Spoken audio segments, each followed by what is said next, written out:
আপনারা আমরা উইক ভাবো, হ্যাঁ, মান্থ, তারপর ডে। আচ্ছা, মান্থের জন্য একটা টার্গেট রাখবো। যারা নতুন এসেছি যে এই মাসে আজকে জয়েন তো হয়েছে, এই মাসে অন্তত 2:1, মানে একদিকে দুটো, এই টার্গেটটা অন্তত ফার্স্ট মান্থে আমরা করে ফেলবো। জয়েনিং করেছি, আমাদের কাছে একটা টার্গেট থাকবে যে 2:1 করবই এই মাসে। ওকে, টার্গেট ছাড়া আমরা কিন্তু রাখবো না। বারবার বলেছি, লক্ষ্য ছাড়া যদি আমরা ঘুরে বেড়াই তাহলে আমাদের কিন্তু কি বলা হয়, বড় আমাদের লক্ষ্য হয়ে গেছে। তার প্রথম সিঁড়ি এইটা আমরা প্রথমে টিক মারতে হবে যে আমি একটা বড় লক্ষ্য তো নিয়ে ফেলেছি, যে আমাদের জীবনে অর্থনৈতিক স্বাধীনতা হচ্ছে ফার্স্ট স্টেপ, যে আমাদের অর্থের জন্য যে ঘর থেকে বেরোতে হচ্ছে, যে টেনশন নিতে হচ্ছে, ওটা আগে কাটতে হবে। তারপর কি জীবনটাকে দেখতে হবে যে আমরা কি জন্য এসেছি। সারা জীবন যদি অর্থের জন্যই কাজ করে গেলাম, টেনশন নিয়ে থেকে গেলাম, আর ঘাটতি পূরণ করতে করতে আমাদের জীবনটাকে সময়টা পার করে দিলাম, তাহলে জীবনটাকে বাঁচবো কবে? তাহলে প্রথম ডিউটি আমাদের যে আমাদের ফাইন্যান্সিয়াল ফ্রিডম, যে অর্থের জন্য যেন আমাদের চিন্তা না করতে, ঘুম থেকে উঠে যেন অর্থের জন্য ভাবতে না, অটোমেটিক যেন আমার টাকা ঢুকবেই, এমন সিস্টেম আমাদের করে ফেলতে হবে। এটার জন্য আমাকে অন্তত মিনিমাম 5 বছর, 5 years and mind set up করে রাখুন যে 5 বছরের মধ্যে এটা করে ফেলতে হবে। প্রত্যেকটা মানুষ আমরা আজকে থেকে শুরু করি প্রসেস, যে 5 ইয়ার্সের মধ্যে আমাদের জীবন থেকে 5 বছর এগিয়ে যান না। আজকে 2024 গিয়ে প্রত্যেকে আমরা যদি ফাইন্যান্সিয়াল ফ্রিডম হয়ে যাই, আজকে 2019 আমরা দেখে এসেছি, 2019 দেখে এসেছি তো, আজকে 2024, 5 বছর কেটে গেছে তো। কতজন ফাইন্যান্সিয়াল ফ্রিডম কেটে হয়েছে? কেউ হয়নি। কেন? টার্গেটই নেই যে 5 বছরের মধ্যে আমাদের জীবনে এমন কিছু ঘটুক যে আমরা ফ্রি হয়ে যাই। এমন লড়াই আমরা করিনি, ডে বাই ডে আমরা নিজেকে সেরকম ভাবে নিজেকে ফেলতে পারিনি যে আজকে 2019 থেকে যদি শুরু করতাম, আজকে 5 বছরের মধ্যে কিছু তো হতো। যেহেতু ছিল না, যেহেতু হয়নি, আর আমরা সারা জীবন শুধু দোষ দিয়ে গেলাম যে আমাদের ভাগ্যটাই খারাপ।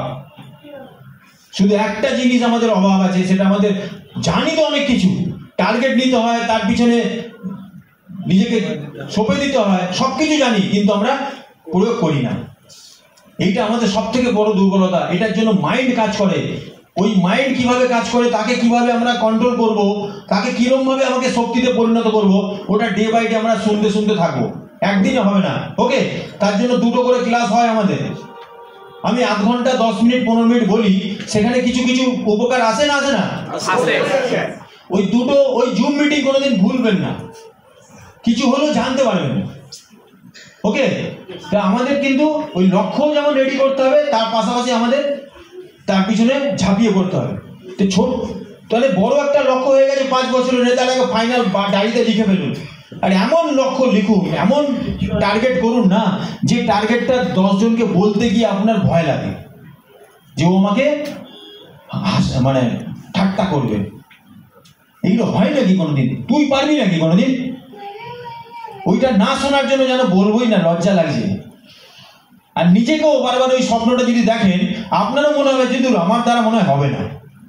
এইরকম স্বপ্ন লিখুন, আর শুধু গডের উপরওয়ালার দিকে ভাবুন যে আমাকে দিয়েছে অনেক কিছু, শুধু আমি ভাবতে পারছি না যে আমার মধ্যে সেই শক্তি আছে। স্বপ্ন দেখতে গিয়েও কিন্তু আপনার পেনটা আটকাবে। ওই যারা অসম্ভব করে ফেলেছে না এই জীবনে, এই লাইফেই, যারা বংশের জন্য অনেক কিছু করে ফেলেছে, তারা ছোট্টবেলা থেকে ওই ডায়েরি লিখে তাদের স্বপ্নটা লিখেছিল। এমনি হয়নি দাদা। স্বপ্ন লিখলেই যে হবে তা বলছি না, কিন্তু স্বপ্ন না লিখলে যে গ্যারেন্টি হবে না, গ্যারেন্টি হবে না। যারা কিছু অ্যাচিভমেন্ট করেছে তাদের স্বপ্ন 100% লেখা ছিল, আর তার উপরই দাঁড়িয়ে সেটাই তাদের শক্তি। ভেতরে এত এনার্জি কোথা থেকে আসবে? 10 জন না বলে দিয়েছে, তারপরেও তার মধ্যে এনার্জি আছে। কেন? সে বলছে আজকে না বলেছে, এটা কি হয়েছে, আমাকে অনেক কিছু শিখিয়ে দিয়ে গেছে।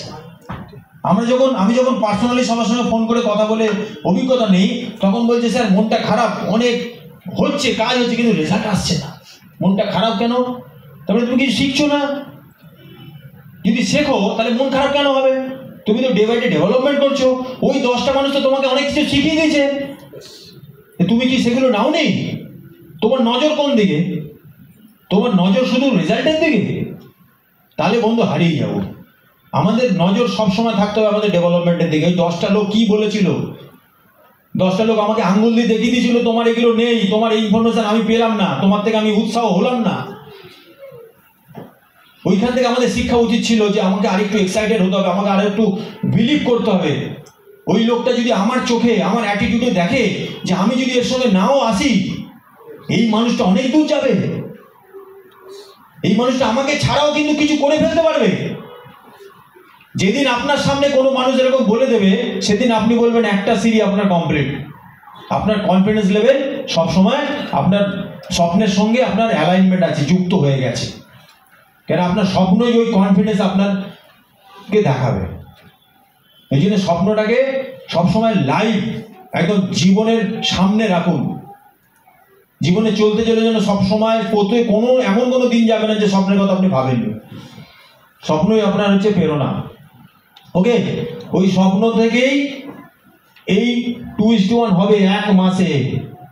আর যদি স্বপ্ন না থাকে, এটা গড়িয়ে গড়িয়ে 2-3 মাস লেগে যাবে, ঠেলতে ঠেলতে ঠেলতে ঠেলতে। তাও যদি হয়, তারপরও হারিয়ে যাবার চান্স তো 90% আছে। স্বপ্ন আগে রাখুন, ওটা হচ্ছে গিট, ওটা হচ্ছে গন্ডি, ওখান থেকে আপনি বেরোতে পারবেন না। স্বপ্নই আপনাকে আটকে রাখবে, বারবার ফিরিয়ে আসবে। ওই তেনজিং নোরগে যে ছিলেন, ওনার স্বপ্ন আছে বলে বারবার ওই এতবার যেত, আবার ওখান থেকে ব্যাক করতো। যতবার জীবনের ঝুঁকি নিয়ে গেছিল, ভাবছিল এইবারে কাটিয়ে আসি, আবার আসতে হবে না, এত কষ্ট, আবার যেত। শুধু স্বপ্নই তাকে বারবার বারবার ওটাকে পৌঁছে দিয়ে গেছিল। ঠিক কি না? স্বপ্ন হচ্ছে মেন। বারবার কিন্তু আমি এটা সবাই বলছে, কিন্তু আমরা মানছি না, এটাই আমাদের সমস্যা। আমরা আজকে বাড়িতে গিয়ে ডায়েরিতে লিখে 10-15 মিনিট ফাঁকা থাকবেন, মোবাইলটা সাইলেন্ট করবেন, শুধু স্বপ্নের কথা ভাববেন যে কি কি আমার জীবনে আমার স্বপ্ন, সেটা 100% হবে, সেটাকে সামনে রাখুন। রেখে ফার্স্ট মান্থের আমাদের টার্গেট রাখবে। আর যারা পুরনো আছি তারা উইকলি একটা মিটিংয়ের টার্গেট রাখবেন, যে সপ্তাহে আমি 1টা কিংবা 2টো কিংবা 3টে পেমেন্ট যেন নেই। সপ্তাহে 1বার পেমেন্ট অন্তত নেই। আচ্ছা, পেমেন্ট না নিলেও জয়েনিং অন্তত করাই, 3 দিন জয়েনিং করবে। আর যদি 3 দিন না হয়, 2 দিন জয়েনিং করবে, সে লেফট সাইড হোক রাইট সাইড হোক। এখন তো 0 হয়ে যাবে না, থেকে যাবে। 2 দিন পড়বে। আচ্ছা, 2 দিন যদি না হয়, 1টা দিন পড়বেই। এই কমিটমেন্ট, এই সংকল্প নিয়ে আমাদেরকে কাজ করতে হবে। কোনো সপ্তাহ যেন ফাঁকা না যায়, কোনো সপ্তাহ যেন 0 না হয়ে যায়। ওকে, যেদিন দেখবেন মন্ডে টু সানডে, এই মন্ডে টু স্যাটারডের মধ্যে আপনার ব্যবসা পড়েনি, কিন্তু আপনার সংকল্প যদি সত্যি নিয়ে রাখেন নিজের কাছে নিজের সংকল্প করেছেন যে আমি দীপঙ্কর রয় প্রত্যেকটা সপ্তাহে ব্যবসা করবই। শনিবার কেটে গেল, সোমবার থেকে ওই সংকল্প যদি আমি কন্টিনিউ প্রতিদিন ভাবতে থাকি, আমার সাবকনসিয়াস মাইন্ড শনিবার দিন আর নিজেকে ওই রাত্রে ঘুমোতে দেবে না। রবিবার দিন কি এমন পাওয়ার এসে যাবে যে রবিবার দিন আমার একটা ব্যবসা করতেই হবে, নাহলে আমার জীবনে ওই সপ্তাহটা 0 হয়ে যাবে। তখন ওই সকালবেলা উঠে আপনি যাকে বলতে ভয় লাগছিলেন, যাকে বলবেন বলে কাটাচ্ছিলেন যে আজ বলবো না কাল বলবো, একটু তাড়াতাড়ি করে ঘরে ঢুকে যাচ্ছিলেন, কিন্তু ওই রাত্রিবেলা, ওই শনিবার রবিবারের মধ্যে আপনি একটা ক্লোজিং করে ব্যবসা করে বাড়ি ঢুকবেন। এটা কিভাবে হবে? এটা কেন হলো না? আপনার টার্গেট আছে, আপনার কমিটমেন্ট আছে, আপনার ক্যাপাসিটিও আছে। এই না যে আপনার ক্যাপাসিটি নেই, আপনি হালকা করে বলবেন হলো না, কিন্তু আপনার ক্যাপাসিটি ছিল, আপনার স্বপ্নও ছিল। ওই স্বপ্নের মধ্যে আপনার ছেলে মেয়ে মা বাবা সবাই রয়েছে, তাদের কথা ভাবুন। এই ছোট্ট একটা জায়গায় যদি আপনি জিততে পারেন যে আমি প্রতি সপ্তাহে অন্তত যেটা কমিটমেন্ট করেছি সেটা রাখছি নিজের কাছে, কেউ দেখবে না। আর ওইটা যদি হ্যাবিট হয়ে যায়, এটা যদি কন্টিনিউ আমরা করি, 1 সপ্তাহ 2 সপ্তাহ 3 সপ্তাহ, এটা যদি আমরা কন্টিনিউ করি, তাহলে কি হবে? আমাদের ডেভেলপমেন্ট হবে না? তাহলে যেখানে ডেভেলপমেন্ট হবে সেখানে 100% লেগে যায়। ওখানে ডেভেলপমেন্ট হবে, তাহলে ওইখানেই কাজ করবো আমরা। ওই লাইনটা কোনোদিন ছাড়বো না। এই রুল কোনোদিন মেনটেন মানে চেঞ্জ হবে না। এই ইন্ডাস্ট্রি সাকসেসের রুল কিন্তু এইটা, রুল কিন্তু চেঞ্জ হবে না আপনার জন্য আমার জন্য। যে আমি ক্যাজুয়াল নিচ্ছি, আমার কেরিয়ার হবে? আমাকে ক্যাজুয়াল নিলে হবে না, আমাকে প্রত্যেক সপ্তাহে মার্ক করতে হবে। আর যেহেতু ডিএ এইটা করতে করতে একটা সময় না, প্রতিদিন আমার এখন টার্গেট কি হয়েছে জানেন? যে প্রতিদিন ব্যবসা করতেই হবে, প্রতিদিন ব্যবসা করতে হবে। এই টার্গেটটাতে আমি এখন আছি। এইটা আস্তে আস্তে আগে মানতে থাকবে, তারপর এখান থেকে ডেতে আসবে না? এবার এখান থেকে ডে থেকে আবার কি একটা আছে, আবার 12 ঘন্টা। 12 ঘন্টায়ও 20,500 টাকা আমাদের ইনকাম হয়। 12 ঘন্টা, একটা 12 ঘন্টা যাবে, ওটা চলে আসবে। বড় বড় ইন্ডাস্ট্রির মালিক আজকে ছেড়ে না, তাদের 2-3টে কোম্পানি আছে, 1000 এমপ্লয়ি আছে। সেই সমস্ত মানুষ আজকে মাল্টি লেভেলের কাছে এসে শিখে ট্রেনিং নিয়ে তারা আজকে মাস গেলে 30 লাখ 40 লাখ টাকা করে মাস গেলে কামাচ্ছে। তারা যখন স্টার্ট করেছিল তারা তো মার্সিডিজ করে চলছে, তাদের বড় বড় বিজনেস আছে, 1000 লোকের এমপ্লয়ি আছে, বড় ফার্মার কোম্পানির মালিক। সেই লোকটা বলছে মাল্টি লেভেলের মতো পাওয়ার কোথাও নেই। তাদের থেকে যখন ট্রেনিংটা নিচ্ছি, তারা বড় বড় বিজনেসম্যান, তারা হচ্ছে মাল্টি লেভেল করতে। তারা বলছে মাল্টি লেভেলে তো জিরো ইনভেস্টমেন্ট, কোনো হ্যাজার্ড নেই, কোনো রিস্ক নেই, কিন্তু আনলিমিটেড জায়গায় আপনি নিজেকে পৌঁছে দিতে পারবেন। নিজের পরিচিতি লেভেল অল ওভার ইন্ডিয়া নিয়ে যেতে পারবেন। হাজার হাজার সাধারণ কাস্টমার যারা চিরকাল কাস্টমার থাকতো, বিজনেসের বুঝবে না, তাদেরকে বিজনেসের সমস্ত কিছু বেনিফিট তাদেরকে দিতে পারবেন। এরকম একটা প্ল্যাটফর্ম কিন্তু আমরা পেয়েছি। ওকে, তাহলে আমরা সত্যি লাকি।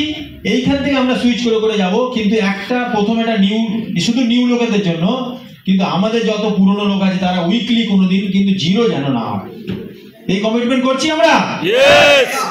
সত্যি করে তাহলে মিরাকেল ঘটবে, কিন্তু আপনার জীবনে, আপনার লাইফে মিরাকেল ঘটবে যদি আপনি এইটা কাজ করে ফেলেন।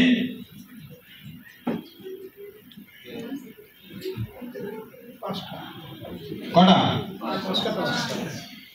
এই 5টা লোক যদি এরকম ভাবে নামিয়ে দেন, 2 দিকে 5টা,